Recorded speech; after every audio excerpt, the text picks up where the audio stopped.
Greetings friends, Steven here.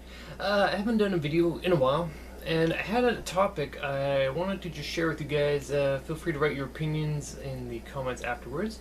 But the purpose of this video is a question I've been asking myself lately, and that's whether or not we should actually keep games simply because society says they're viable and great games.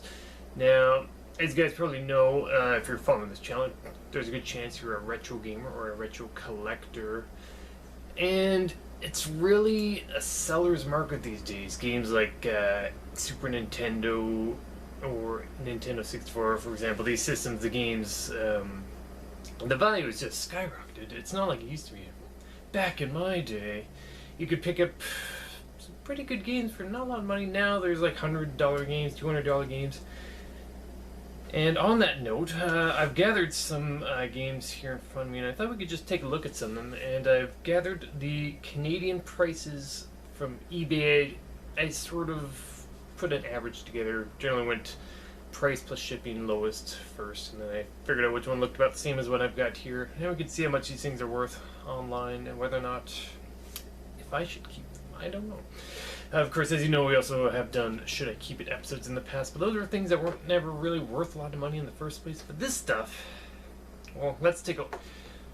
So we're going to start off with a game that kids these days, man, they can't get enough of this game. Complete in box, Conker's Bad Fur Day for the N64. Right off the bat, I don't like the N64. I've got a Pizza Pops box full of games here. I don't have the system hooked up. There's a few here I do like just for sentimental purposes, but this isn't one of them. I have played the game. It's not a bad game by any means. The price I got for a Conker's Bad Fur Day complete in box on eBay, average price, Canadian price, $220. What? $220? What? Who's paying that much for games these days? It's crazy.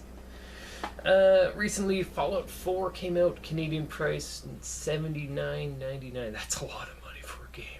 I mean, it's brand new, sure, you can get hundreds of hours of gameplay, I assume, out of it, but man, $80? I mean, that right there is already a lot of money.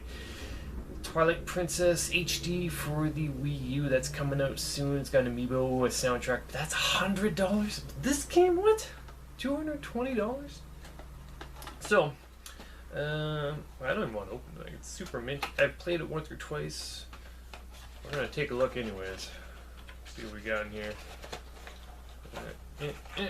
See, card. Super minty. By the way, I've got a neighbor doing guitar lessons right now, so if you can hear that in the background, that's what that is. Cart. And strange, I don't see the book in there. I might have put it.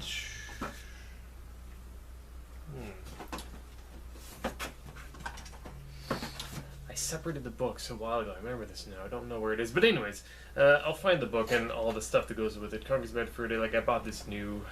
Played it a couple times. $220. I'd rather have the money, honestly. Where is that book though? I'm gonna have to do some digging. It might be in this box, but.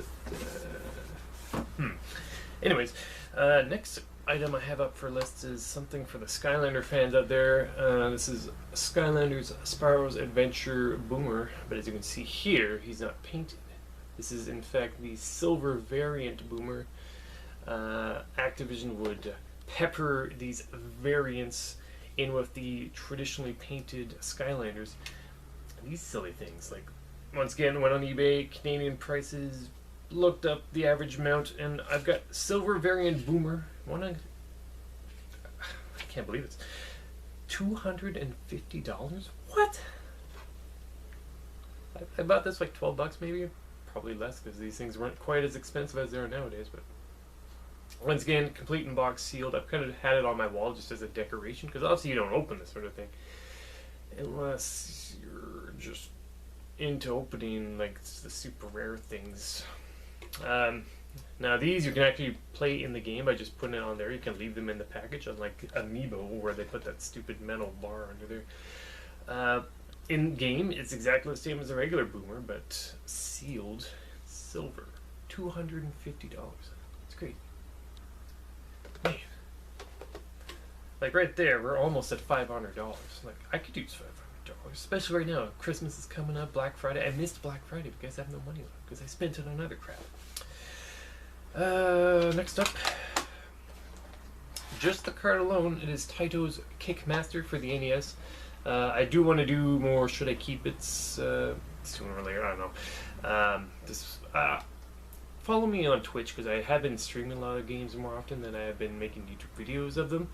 But we did play this once. Completely average game. Like, it's fine. It's cool. It's like a side-scrolling. You're this guy. You, like it says, you kick the monsters. Cool graphics, I guess. Music is there. I didn't remember anything too amazing out of it, but $80? $80. It's a rare game, obviously. They didn't make too many of them. Looks like it came out late in the NES's life cycle. Not exactly little Samson prices, but $80 for a game that's not that good? Might as well sell it. G.I. Joe The Atlantis fact. This is $40. I think that's about what I spent for it. I bought it on a whim. It was at our toy show. I thought it might be cool. This one even has authentic video store words on it. WP Super Video. Tried it, didn't like it. Might as well sell it. $40. I was even looking at some of my Genesis games. I know a lot of people have been talking about Gunstar Heroes as of late. Now here's a game where I'm thinking I probably have it on the PS3's Sonic Ultimate Genesis Collection. It's probably on there. It's not a bad game. I'm not really a fan of it. I much prefer to play a Contra style game versus this one. I don't know, this one just, I don't know, it's not for me. $60. What? Now, you know, you've seen my game rolls. You know I don't spend that kind of money for any game. Like, if it had sentimental value, sure, I guess, but I don't know. I guess I'm just trying to downsize these days. Like you can see there, I've got stacks of NES games. Most of those aren't worth quite as much, mind you, but, well, some of them are. So there's some pretty good games in there. Here's a fun one, Majoras Mask. Now, this is tricky. I've got this on the 3DS. Obviously, it's a much crisper and cleaner version of the game, but might be cool. Now this one is kind of hard to pass up just because it is a gold card. It is a well-known IP, Zelda, Legend of Zelda, and it's got that funky, like the thing that kind of moves. It's kind of like a little animation thing. $50.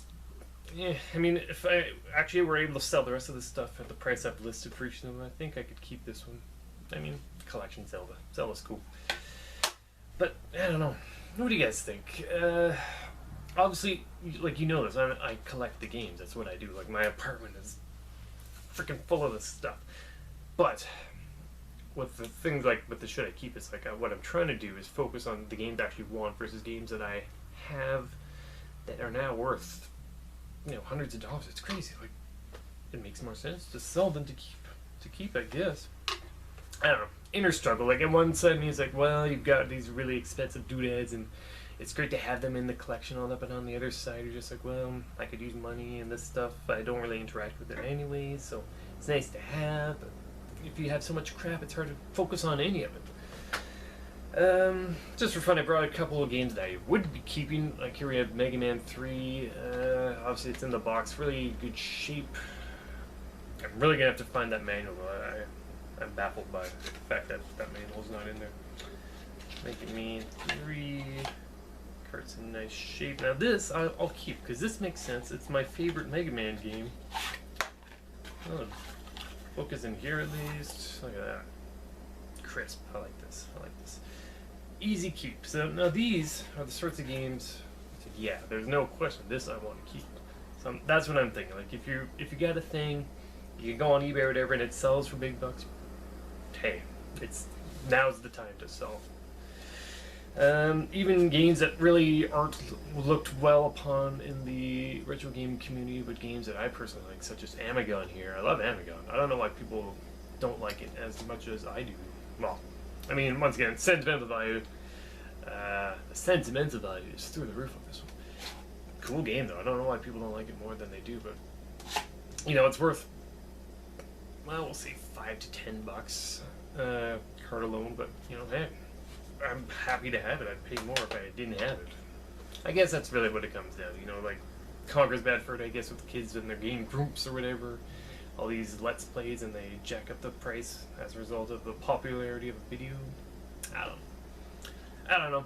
Well, anyways, I guess that's about it for this video. So once again, topic discussion: should valuable games be kept or sold? I'm gonna say, if you can sell them at these prices, might as well. I mean, Silver Boomer, you know, looks cool. It's cool to have, to say that I have one, but whatever. Skylanders is kind of passe nowadays. I know the game's still going, and they jack the prices up even further, which is stupid. I'm like 2 Skylander games behind, so I guess it doesn't make sense to sell it, or it doesn't make sense to keep it. If I actually found some that actually want to spend $250 on one toy, which is, I don't know, you know, if those people are out there, you know, get in touch. You know, here we go. Great condition. Conker's Bad Fur Day, once again, $220, complete in box. Like, it's in great shape. If you want to give me that money, let's do some business. Like, what was it, the Xbox One recently had the rare replay? That probably has that on there, so oh, there you go. I guess, oh, one more thought. People who do complete collections, oh, you poor souls. But I mean, I guess for those people, like, that's when these things really start, the price really starts to make sense. Like, you must have every game in a collection. I certainly don't want to ever end up like that. Like, this is already more NES games than 90. Like, I can see some that, like, I could either make should I keep it episodes out of them and just be like, nah, it's not worth it. But a lot of those would be worth maybe $5-10 or something. We're talking, you know, hundreds of dollars here. So there you go. Thanks for watching. Feel free to like the video, follow CatMax Gaming on YouTube. Check out my Twitch channel. That's CatMax_gaming, all one word. And I've got a podcast as well. It's called the CatMax Hypecast. That's over on Podomatic. They don't give you much bandwidth or memory, whatever, to upload video or upload the audio files. So those I usually just remove old ones as I upload new ones. I've got one. It's a couple months old already. I'm bad at editing and all that, but I want that up soon. And I want to do more. You know how it is. You're gonna add all the only so much time in the day. You gotta make that money, and then you're tired of getting blah blah blah, wah wah wah. So that's it, everyone. Thanks for watching. We'll see you next time.